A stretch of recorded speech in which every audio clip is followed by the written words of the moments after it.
Alright, I decided to make this video today on these Chinese ATV motors because there's a lot of questions and I find it hard to get the answers to it, but I'm going to do a general teardown and explain timing, just pretty much.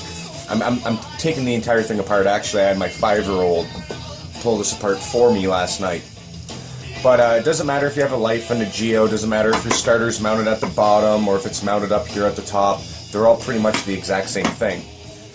But anyways, drain the entire thing of oil, let it drain overnight, because otherwise this will be a huge mess. But there's really not a whole lot in here you can break. And actually I'm going to say this now. When you're draining the oil, there's a screw on the bottom that's on an angle, and there's a screw that's straight. That's the angled one here, that's the straight one down there. The straight one is the one that drains your oil.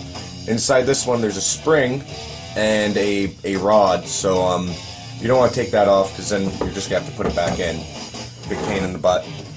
But yeah, so we'll get started here. If you remove this case, the one with the wire on it, not the other side, not that side, but you're going to get your crankshaft, timing marks, the wheel, the whole 9 yards.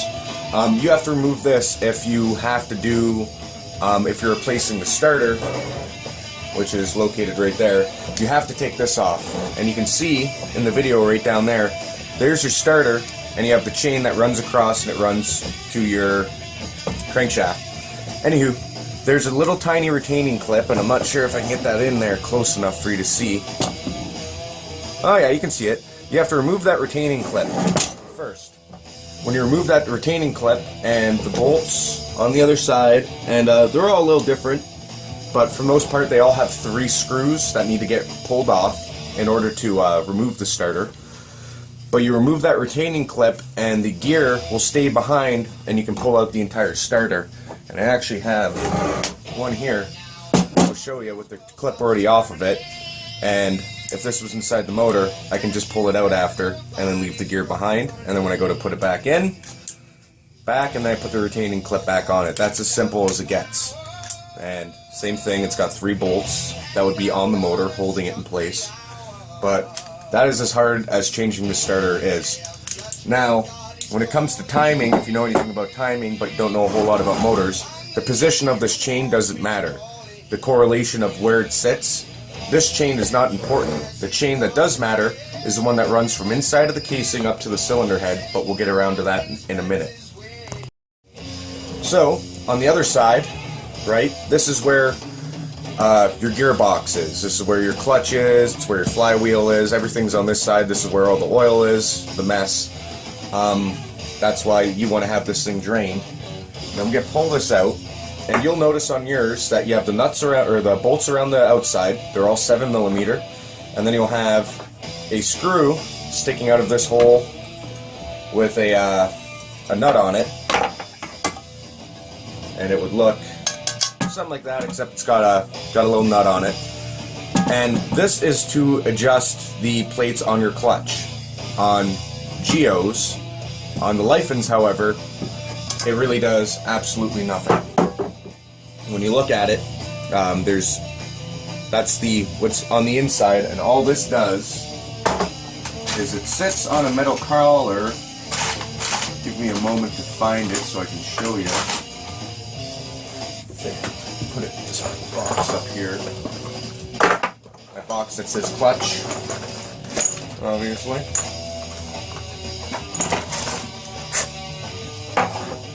All this does, this sits inside the clutch. I have it half torn down right now, but this just literally sits on top, and you can see it does absolutely nothing. It's just surface on surface. The only purpose of this being in there, it's not to adjust the clutch, it's to plug the hole in the casing.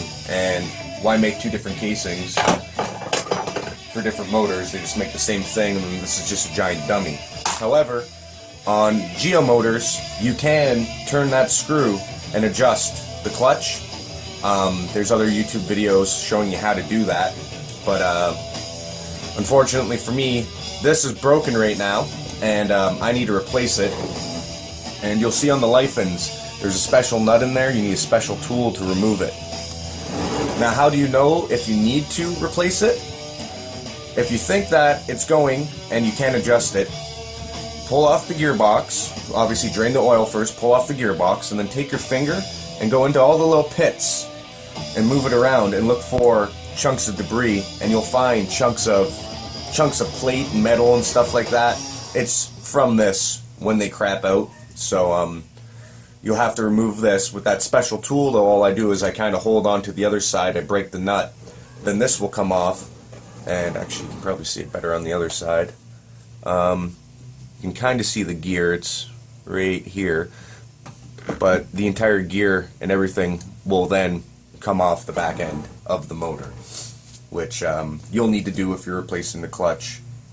That being said, let's move on to the top end here. If you have to remove your upper or your lower cylinder head, whether you're doing piston rings down here, you took this off to replace a gasket, whatever, you're going to realize that you need to do timing at this point in time. So up at the top you got 2 or 4 10mm nuts, and I don't have any right here. They look pretty much like that, and they're just screwed on.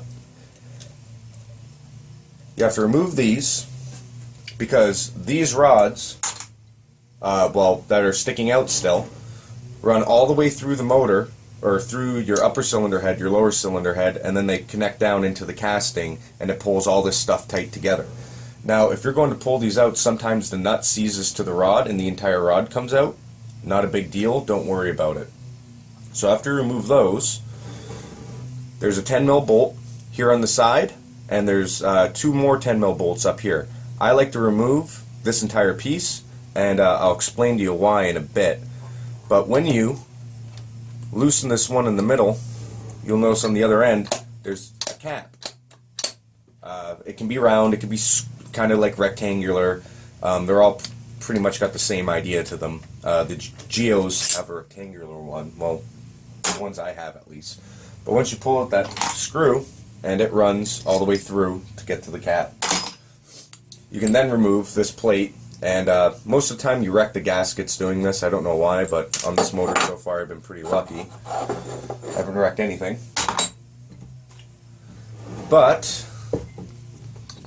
oh, there you go. And then the cap will then come off, exposing your gear up at the top. And on this one I already have the chain off, but yours will still have a chain on it. But these are the same thing. 8mm screws, right? And you pull off the 8mm screws. And then, once those are off, when you have the chain on it, the easiest way to get this off is to tap down here at towards the bottom, tap on it, and it'll cause it to pivot. And when it comes off, you can either try to pull it out, that's a pain in the butt, or you can just put the gear down inside the motor. So now that I have the gear off, right, and I have my bolts up at the top off, I can take this entire cylinder head, and just like that, and I'll get my gear, there's the chain, I can take the entire thing off. So there's that. Now, onto the lower cylinder head. Maybe you're not getting compression, you want to change the rings, you're swapping the whole head. No big deal. Walk you through that. So, on the side, and let's see if I can see it in the video, there's one bolt down here. That's it. You take that bolt off, stick a screwdriver in between the casting, give it a couple taps, and eventually she'll pop off. Bear it underneath things. So that's it, and the entire sleeve and everything is going to come with it, so you gotta get it to pop out probably a good inch before you can pull the entire thing apart. But now that I have it separated, I should be able to just pull her off. There we go. Oh, always the forgotten step. I already had mine out, that's why I forgot it, but on yours, when it's sitting like this, you're going to notice there's another 10mm bolt. It's got this little chain, it's kind of like a little tensioner that sits inside there. It would actually sit right there. You have to pull that out and take this guy out as well before this will completely come out. But so there you go, lower cylinder head, the whole 9 yards, and you can see now that I have an exposed cylinder. So if I needed to change my rings or I'm going to pull off the entire head, do whatever I want, I could now do it at this point in time. So, now with that being done, if you pulled it off and you did all the work to it at this point in time, and now you're ready to put it back together, it's pretty simple, and obviously I'm going to skip all the steps involved because I'm just kind of doing this as a mock-up. I'm going to have to pull this back apart after. But you slip your lower cylinder head back on. You pretty much work in reverse, and the only thing I'm going to show at this point in time that's a little bit different is the timing for it. Okay, so there's that. Now, while it's up there, you get my little round guy back that needs to go inside there. And I like to use the chain to line it up. So I'm just kind of looking in the side. I got my screw. I'm just going to get that up and in. I don't have the best lighting in the world in here, but there we go.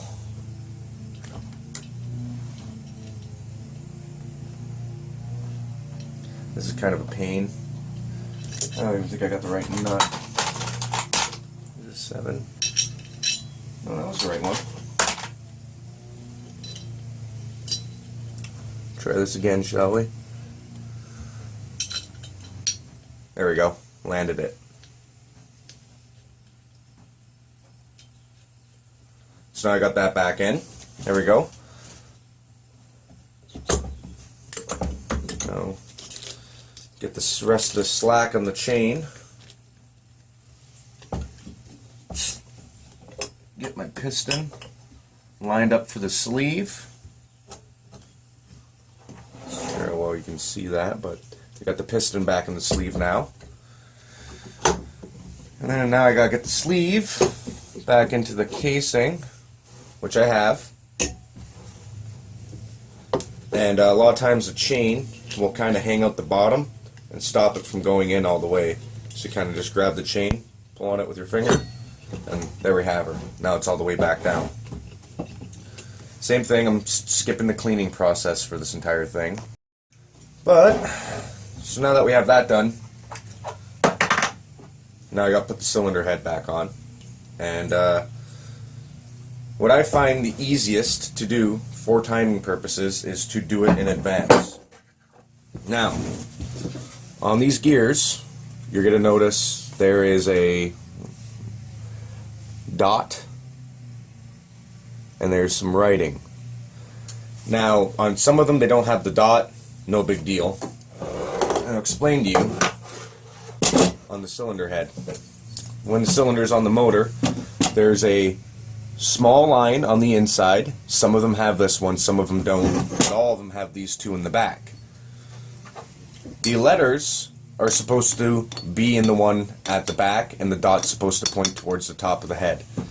Now, the letters are also lined up to that screw, so that screw points in between those 2 points there,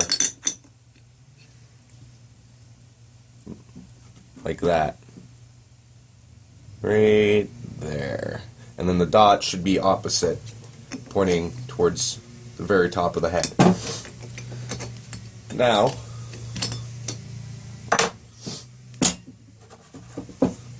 you'll notice that these 3 holes here make a triangle, And this is obviously a very long side, and then you got two short sides, right? On the inside of your head, it's done in the exact same fashion. So I need the two long ones pointing towards the top of the motor, and then the small guy I need pointing down into those holes when I go to line them up. It's just a little easier to kind of try and line it up a bit off the beginning. Now, onto your chain.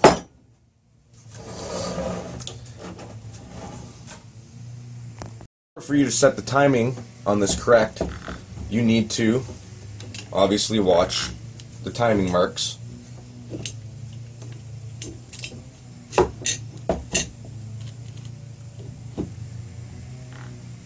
Oh, I passed it.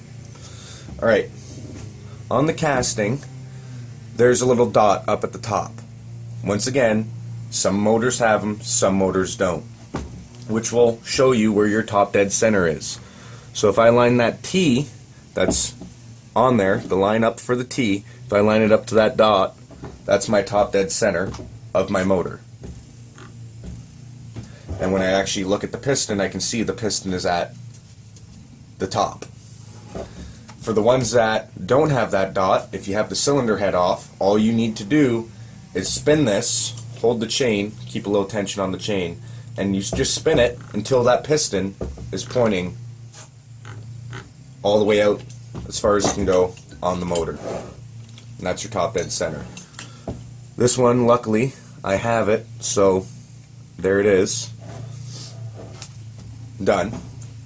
So after I have this lined up to the T, now I have to put the top back on. And the easy way to do this is to remember how it's supposed to be on the cylinder head, and then try and mimic that on the chain right away when you're putting in your gear. So what I do is I kind of pull it tight in line with all the rods and everything, and I know that that's my top. My dot should be facing up here, right about here on this gear. So I'm going to try to take my gear and put it in, and you can see it's a little crooked right now, so I'm just going to keep putting it in and changing a couple teeth until it's pointing pretty close. I'm off about one tooth there.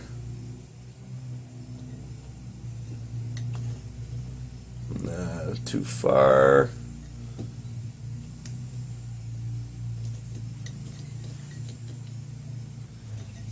Don't like that. Don't like that.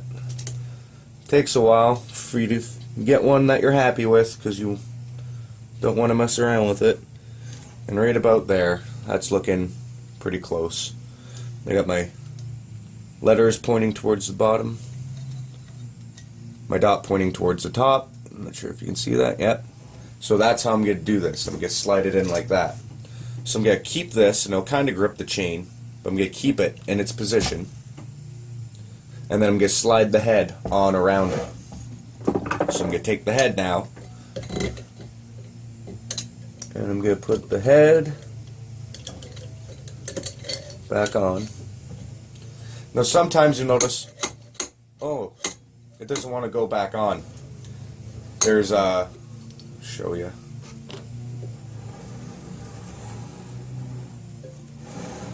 There's little metal sleeves in here that can move around and obstruct the bolts from coming through, the rods from coming through.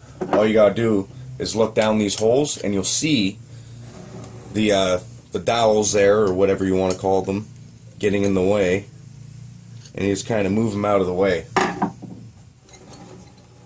like I just did for mine, and that should be able to slide on. So, moving the gear. There we go. So now, I have my gear. My gear's in. It's pointing. My letters and everything are lined up. My letters in my hole once it's going to be on there. Now I have to spin, because these things move around. Now I got to spin this bad boy to allow everything to line up. So, like that.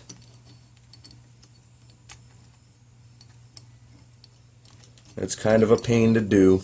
I don't think you're going to be done it in 2 seconds, because you're not. You just kind of pull on it with your fingers.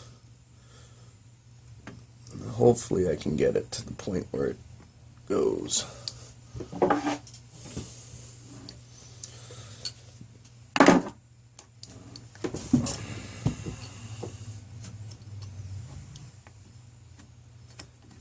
It's one of those things, it's just trial and error. It's got to be, this gear is exactly where it's supposed to be on the motor, so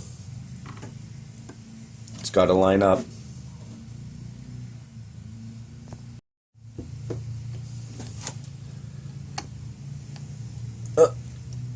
Right about there. Let's see if I can give it a little persuasion my way. I'm off just a bit. You can see the holes, but I'm gonna just try to jerry them into place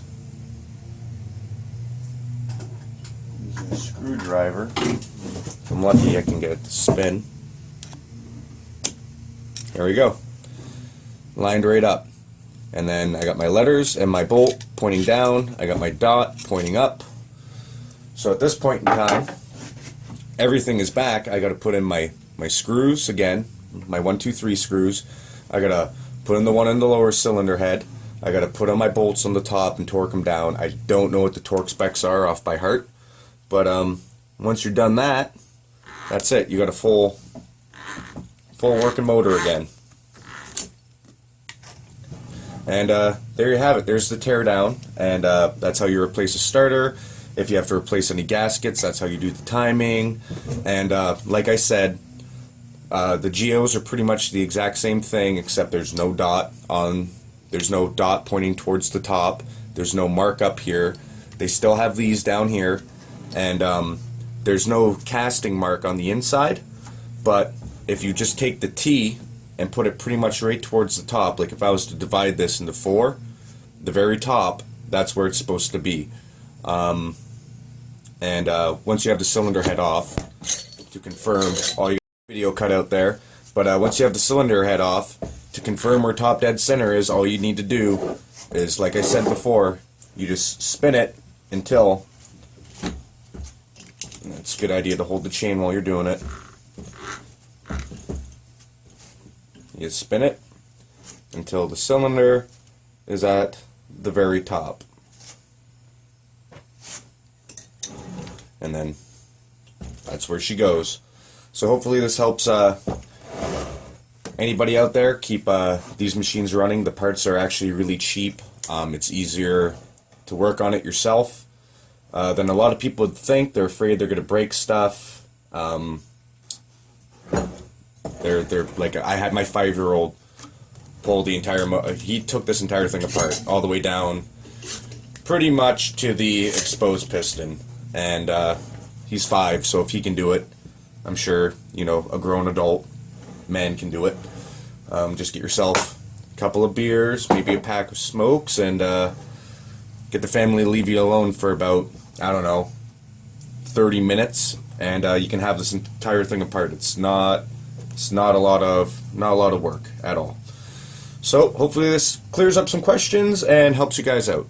Take care.